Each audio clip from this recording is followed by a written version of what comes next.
We all overthink. You, me, everyone. It begins with a small thought. Did I say the right thing? What if they judge me? What will happen tomorrow? And before you know it, your mind becomes a battlefield. You aren't living anymore. You're just thinking about living. People come and ask, how can I stop overthinking? But do you see, even that question is another thought? The mind is trying to use thought to escape thought. It's like trying to clean muddy water with more mud. First, let's understand what overthinking really is. Thinking by itself is not a problem. Thinking is a tool when you use it deliberately, consciously, to understand something or to act wisely. But overthinking is when the tool begins to use you. When thoughts keep repeating, looping, analyzing the same thing again and again without any clarity, that's not intelligence. That's confusion wearing the mask of thinking. So, how do we come out of it? Not by fighting thoughts. Fighting strengthens them. If you say, I don't want to think, you are still thinking about not thinking. The first step is awareness. Just watch the movement of thought as it arises. Don't label it good or bad. Don't chase it. Don't suppress it. Watch. Like you watch clouds pass across the sky. The sky doesn't stop the clouds. It remains untouched. You are that sky. According to Advaita Vedanta, the real you is the witness, the consciousness that sees the mind, the emotions, the body. The witness never overthinks, only the mind does. Overthinking begins when you identify yourself with the mind. You start believing, I am my thoughts. The moment you forget that you are the seer, you get trapped in the scene. Ask yourself a simple question. Who is overthinking? Sit silently and inquire. A thought says, I'm anxious. Who noticed that? Another thought says, I can't stop this. Who heard that? This questioning is not mental gymnastics. It is self-inquiry.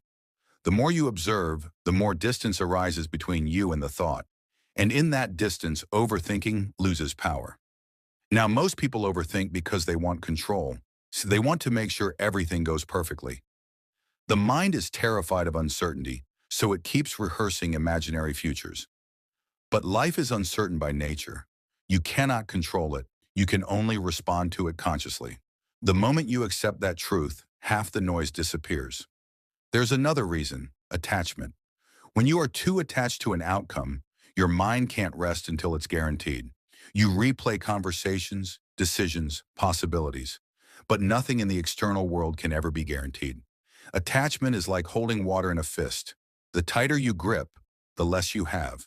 So what should you do? Live intelligently, act responsibly, and then let go. Do what you can and leave the rest to life. That's not laziness, it's wisdom. The Gita calls it karma yoga, action without clinging. Overthinking dies when you stop demanding results from life. Practically, start with your breath. When the mind spins, bring attention to breathing.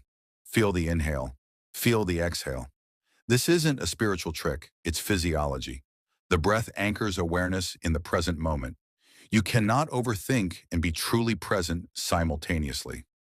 Understand this too. Overthinking thrives in emptiness. When your life lacks meaningful action, the mind fills the space with imaginary drama. So keep yourself involved in creative, purposeful work. But don't confuse busyness with awareness. The aim is not to drown thought in activity, but to move with consciousness in whatever you do. And yes, be careful of stimulation. Too much social media, gossip, news, entertainment, these all feed the restless mind. You can't expect peace while constantly feeding it chaos. Simplify your inputs. Silence is nourishment for the mind. Spend some time daily doing nothing, just sitting, observing. You'll find that the mind begins to slow down naturally. Remember, overthinking isn't the disease, it's a symptom. The root disease is identification with thought. You think you are your thoughts. When you realize you are not, the mind becomes like a child playing. It moves, but it doesn't bind you. Let thoughts come, let them go. Don't resist, don't indulge.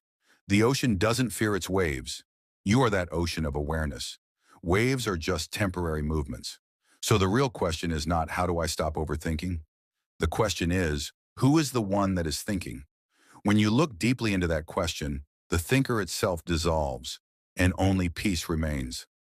That peace is your natural state. That awareness is your true home.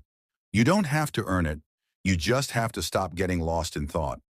Stop trying to control every situation. Stop living in yesterday and tomorrow. Simply see, simply be. Then you'll know the beauty of a still mind, awake, clear, effortless. This, my friend, is the end of overthinking. Not through force, not through method, but through understanding.